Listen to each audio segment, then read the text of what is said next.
મિત્ર, તમારી પર્સનલ ઓળખાણ નહીં આપતા, આપણે યુટ્યુબમાં મૂકશું. બોલો, શું પૂછવું છે? હાજી નમસ્કાર સાહેબ, ગુડ મોર્નિંગ. નમસ્કાર.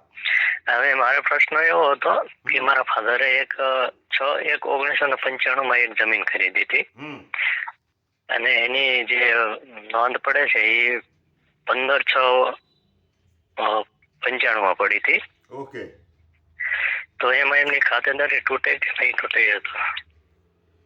સામે જમીન જે વેચી છે, હા, એ જમીનની હયાત હતી કે આ છેલ્લી જમીન હતી?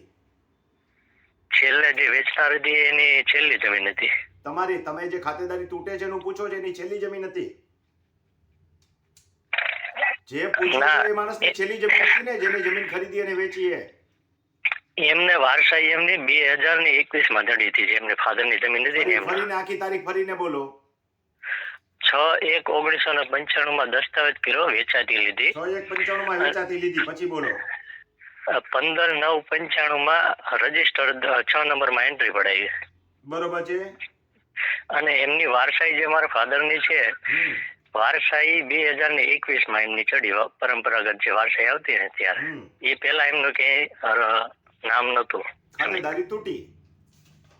બરાબર. અને 6/4/95 માં તમે ન આવ્યા એટલે ખાતેદારી તૂટી. કશું કરતા નહીં, આ મિલકત જાળવી રાખો, મિલકત ક્યાંય જવાની નથી. હાલ એનું એને કરવાનું કઈ થતું નથી, વેચવાનું થતું નથી. હા, એ વેચવાની તો નથી જ. બસ, તો ખાતેદારી તૂટે છે એટલું મગજમાં રાખવાનું. નવી જમીન ખરીદવાની નથી તમારે લોકોએ. આ ચેનલ ભૂલી જવાની છે, નવી ચેનલ ક્રિએટ કરવી. બરાબર. નવી ચેનલ ક્રિએટ કરવી એટલે સમજાય ને? હા, એ સમજાઈ ગયું. બીજી વેચાતી જમીન ચેનલ લેવાની, અથવા દીકરાની વહુ હોય એ ખાતેદારો ત્યાંથી લેવાની. આ ચેનલને ભૂલી જવાનું. આમાં તમે ખેડૂત ખાતેદાર છો જ નહીં. ખાલી જમીન છે એટલી જાળવી રાખો, તમે ખાતેદાર નથી એવું મગજમાં છાપી નાખજો. અને એક બીજો સવાલ એ હતો, કંઈક સુધારો આવશે. બરાબર. 15 વર્ષે 20 વર્ષે ગમે ત્યારે આવી શકે. ઓકે. બોલો, બીજું કઈ પૂછવું છે? હવે આ જે પેનલ્ટી ભરી એના પછીની શું પ્રોસેસ? કશું નથી કરવાનું. આમાં પેનલ્ટી ભરવાની થતી જ નથી. 300% કમર તૂટી જાય. કાંઈ કરવાનું થતું નથી, તોય ખાતેદાર તો થવાના નથી. બરાબર. એટલે કશું કરવાનું થતું નથી. તમે ખેડૂત ખાતેદાર નથી. તમને જમીનમાંથી કોઈ કાઢી મૂકશે નહીં. 7 નંબરના માલિક સંપૂર્ણપણે તમારી પાસે છે. તમે કાંઈ ગેરકાયદેસરનું બીજું કૃત્ય કર્યું નથી. જમીન જાળવી રાખો. એમને બિન ખેડૂત તરીકે ખાતેદાર છો તમે.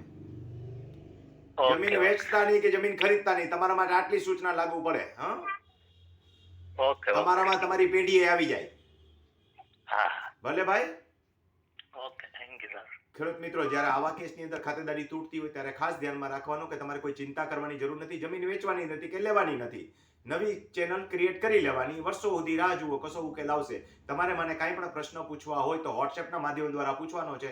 મારા મોબાઈલ નંબરના છેલ્લા 2 આંકડા એકી આપી દઉં છું. એટલે ઘણા યુટ્યુબમાં ફરિયાદ કર્યા રાખે છે કે નંબર મળતા નથી. મારા મોબાઈલ નંબરના છેલ્લા 2 આંકડા જે 9494 છે, નવડો અને ચોગડો છે. નવડો અને ચોગડો બધા આંકડા આવી ગયા. હવે નો કહેતા કે મળતા નથી. ફિર મત કહેના કે માઇકલ દારૂ પી કે દંગા કરતા હે. ઘણા લખ્યા જ રાખે તમારા નંબર મળતા નથી, નંબર મળતા. ભાઈ, મહેનત કરો તો મળશે. પાછા નંબર બ્લોકે થશે એટલે ડાયરેક્ટ ફોન નહીં કરતા. ફોન કરવાનો થતો જ નથી. વોટ્સએપ થી મેસેજ કરવાનો છે. મેસેજનો હું જવાબ આપીને જરૂર પડશે તો હું ફોન કરીશ.